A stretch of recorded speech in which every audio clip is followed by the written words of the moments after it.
Halo guys, balik lagi dalam channel gua. Guys, untuk video gua hari ini, gua ingin menceritakan kisah seorang wanita yang merupakan tulang punggung keluarga, tetapi harus berakhir mengerikan dikarenakan ambisi seorang pria yang menghalalkan segala cara. Bagaimana kisahnya? Yuk kita simak videonya.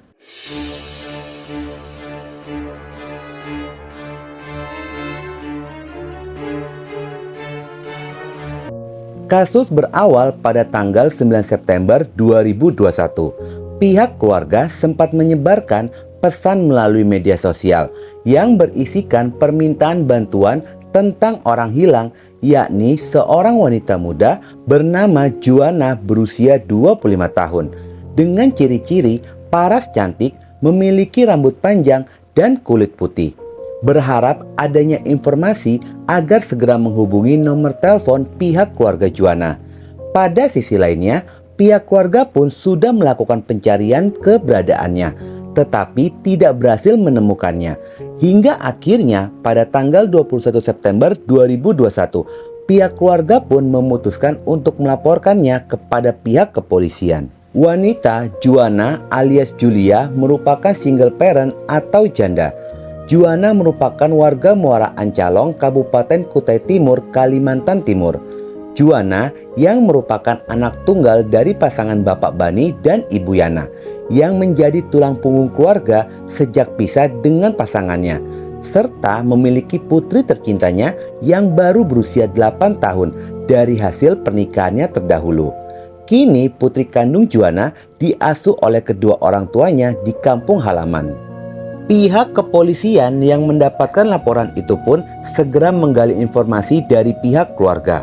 Menurut laporan keluarga, terakhir kalinya Juana berkomunikasi dengan ibunya melalui sambungan telepon pada Senin sore tanggal 6 September 2021. Di dalam percakapan telepon itu, Juana mengatakan akan bertemu dengan calon nasabah barunya yang diantar oleh supir dari kantor, dan sejak saat itu tidak pernah ada komunikasi lagi dengan Juana.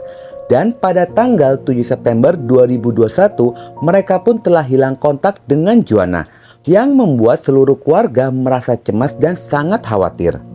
Pihak kepolisian pun yang mendapati informasi tersebut langsung bergerak melakukan penyelidikan. Dengan langkah awal mendatangi tempat kerja dari korban, yakni PT Equity World Futures yang bergerak di bidang investasi jasa keuangan, berlokasi di Jalan S. Parman Rumo, Mall Lembuswana, Kota Samarinda, untuk mencari petunjuk dengan menggali informasi dari rekan kerja Juana. Di tempat kerjanya, Juana berprofesi sebagai marketing dan baru bergabung di perusahaan sejak tahun 2018 yang lalu.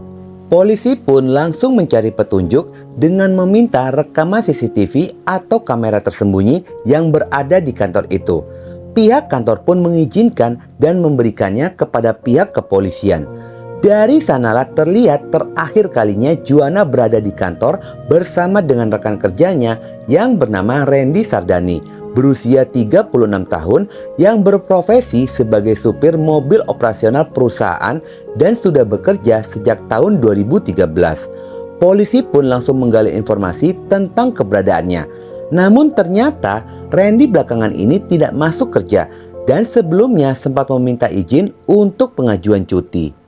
Pihak kepolisian pun menaruh rasa curiga kepada Randy, yang diketahui jika Randy adalah orang terakhir bersama dengan Juana, dan segera mencari tahu keberadaan Randy dengan mendatangi rumahnya. Tetapi ternyata lagi-lagi Randy tidak ada di rumah. Kemudian polisi pun melakukan penggeledahan seisi rumah Randy, dan kecurigaan polisi pun menemui titik terang ketika polisi berhasil menemukan adanya 2 ponsel yang diduga kuat milik Juana. Dengan ditemukan barang bukti, polisi kembali menanyakan informasi kepada keluarganya, dan keluarganya pun memberitahu bahwa Randy sedang berolahraga di lapangan basket di dekat kawasan kampus Universitas Mula Warman.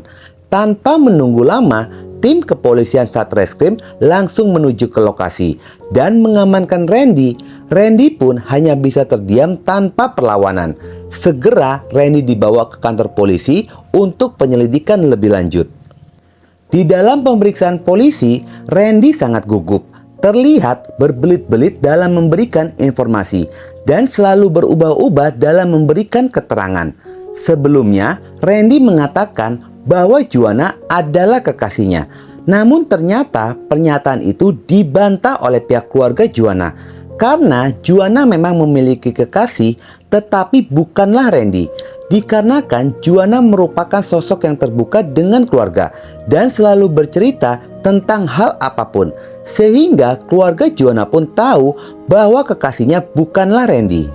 Hingga akhirnya pihak kepolisian pun melakukan pendalaman dengan melakukan interogasi kembali kepada Randy dengan bukti dan fakta yang ada di lapangan. Hingga 2 ponsel yang ditemukan oleh pihak kepolisian menjadi bahan interogasi kepada Randy. Sampai pada akhirnya Randy pun menyerah dan mengakui bahwa hubungannya dengan korban hanyalah sebatas rekan kerja. Dan Randy mengakui fakta yang mengejutkan bahwa dirinya yang telah tega menghilangkan nyawa Juana. Randy mengakui bahwa niatnya awalnya hanya ingin menguasai harta korban lantaran terdesak kebutuhan ekonomi.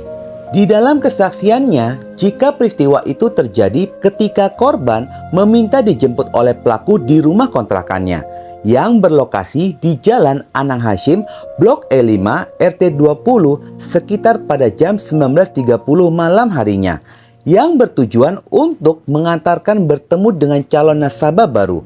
Dari sanalah timbul niat pelaku untuk melakukan kejahatan kepada Juana. Pelaku menyiapkan kebutuhan untuk melancarkan aksinya dengan membawa tali rafia sepanjang 1,5 meter. Pelaku pun pergi menjemput korban mengendarai mobil Avanza berwarna silver dengan nomor polisi B1265 PIP yang merupakan inventaris perusahaan. Pada saat di tengah perjalanan menjemput korban, pelaku pun sempat berhenti di supermarket untuk membeli sajam dengan panjang 10 cm seharga Rp18.000 lalu disimpan di dalam mobil. Setelahnya pelaku pun melanjutkan perjalanan untuk menjemput korban. Keduanya pun berjalan menemui calon nasabah baru. Namun di tengah perjalanan menuju Ring Road 3, ponselnya pun berdering dari calon nasabah yang akan ditemui, yang memberikan kabar untuk membatalkan pertemuan di hari itu. Alhasil, pelaku dan korban pun memutar balik untuk pulang.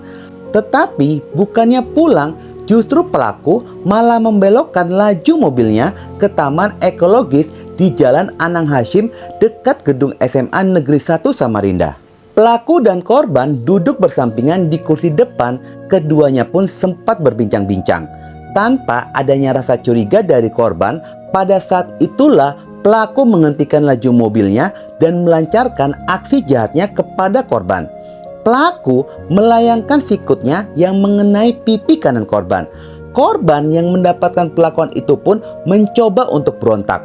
Tetapi hal itu pun membuat pelaku semakin brutal dengan menindih tubuh korban lalu memiting leher korban dengan tangan kanannya. Korban pun memberikan perlawanan dengan cara menendang pelaku. Tetapi sayangnya tendangan itu mengenai kaca depan mobil yang membuat kaca mobil pun retak. Dan tidak sampai di situ saja, pelaku langsung nekat dengan tangan kirinya meraih sajam yang telah disiapkan, lalu melayangkan sajam kepada korban sebanyak 3 kali hingga korban pun lemas dan terdiam. Setelah itu, pelaku pergi membawa korban mencari tempat yang lebih aman dengan mengarahkan kendaraannya ke arah Kutai Kartanegara melalui Jalan Suryanata, Kota Samarinda. Pada saat di dalam perjalanan itu, pelaku melihat korban masih bergerak. Lalu pelaku pun menghentikan kembali kendaraannya dan kembali menghujamkan sajam ke bagian tubuh lainnya. Hingga akhirnya korban pun menghembuskan nafas terakhirnya. Pelaku mengambil tali rafia yang sudah disiapkan sebelumnya, lalu mengikat leher korban pada sandaran kursi agar tidak mengundang kecurigaan kendaraan lain yang melintas. Pada jam 21.00 malam harinya, pelaku tiba di kawasan Jongkang, Jalan X Projakal, Kelurahan Loa Lepuh, Kilometer 8, Jalan Trans Samarinda, Kutai Negara. Pelaku mencari tempat yang cocok untuk membuang tubuh korban. Namun sebelum membuang korban, Pelaku pun melucuti harta benda korban berupa uang tunai Rp500.000, perhiasan emas, gelang, dan cincin, dan juga 2 ponsel milik korban. Setelah itu, pelaku pun membawa korban ke dalam hutan sekitar 20 meter dari tepi jalan dan meninggalkan korban di dalam semak belukar begitu saja, lalu pergi meninggalkannya. Pada jam 23.00 malam harinya, ternyata pelaku merasa khawatir korban masih hidup. Dia pun memutuskan untuk kembali lagi ke Samarinda dan menyempatkan kembali melihat korban guna memastikan korban sudah meninggal dunia atau belum. Setelah dipastikan aman, pelaku pun kembali pulang ke rumahnya di kawasan Pinang Seribu, Semaja Utara, Kota Samarinda, dan segera membersihkan mobil agar saat dikembalikan ke kantor, mobil dalam kondisi bersih tanpa jejak. Keesokan paginya, pelaku pun datang ke kantor seperti biasanya. Saat mengembalikan mobil, pelaku berinisiatif memberikan keterangan palsu perihal kaca mobil depan yang rusak. Pelaku pun mengatakan jika semalam di jalan saat mengemudikan mobil, kaca depan terkena batu loncatan dari mobil di depannya. Setelah urusan mobil selesai, pelaku pun pergi untuk menjual perhiasan korban. Namun dirinya tidak menjual ke toko perhiasan, melainkan menjual dengan cara menawarkan kepada orang-orang yang ditemui di pinggir jalan. Hingga terjual semua dan terkumpul uang senilai 12 juta rupiah.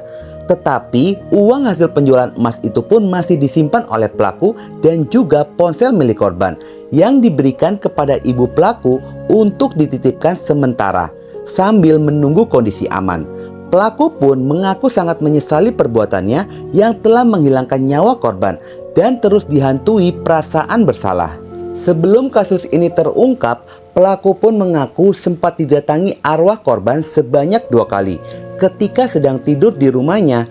Meski ada perasaan takut, tetapi dia memilih untuk bungkam. Pelaku pun menunjukkan lokasi di mana tubuh korban dibuang. Setelah mendapatkan informasi itu pun, tim Inavis segera ke TKP untuk mencari tubuh korban. Pada hari Jumat tanggal 24 September 2021 pada jam 03.00 dini hari, benar saja di lokasi itu polisi menemukan adanya kerangka manusia dengan menggunakan baju berwarna biru tua bermotif kembang dan celana jeans panjang berwarna gelap, serta di leher korban masih ada lilitan seutas tali rafia berwarna hitam, serta ditemukan sajam yang digunakan oleh pelaku. Tubuh korban pun dievakuasi ke RSUD Abdul Wahab Syarani, Samarinda guna dilakukan pemeriksaan lebih lanjut. Pada hari Kamis tanggal 9 Juni 2022, Pengadilan Negeri Samarinda menggelar sidang agenda pembacaan vonis majelis hakim atas kasus pembunuhan kepada pelaku Randy Sardani yang telah melanggar pasal 340 KUHP tentang pembunuhan berencana yang secara sah dan meyakinkan. Jaksa menuntut pelaku dengan vonis seumur hidup, tetapi majelis hakim melihat pelaku telah mengakui perbuatannya dan menjatuhi vonis selama 20 tahun penjara. Dengan melihat kejadian ini, terputus sudah garis keturunan keluarga korban lantaran korban ini merupakan anak tunggal dan meninggalkan 1 orang anak. Semoga keluarga diberikan ketabahan atas apa yang menimpa anaknya. Dan untuk anak korban, semoga menjadi anak yang sukses kelak dewasa nanti. Untuk korban, semoga mendapatkan surga kelak di akhirat. Oke guys, sekian dulu video gua hari ini dan jangan lupa ikuti terus video gua. Oke?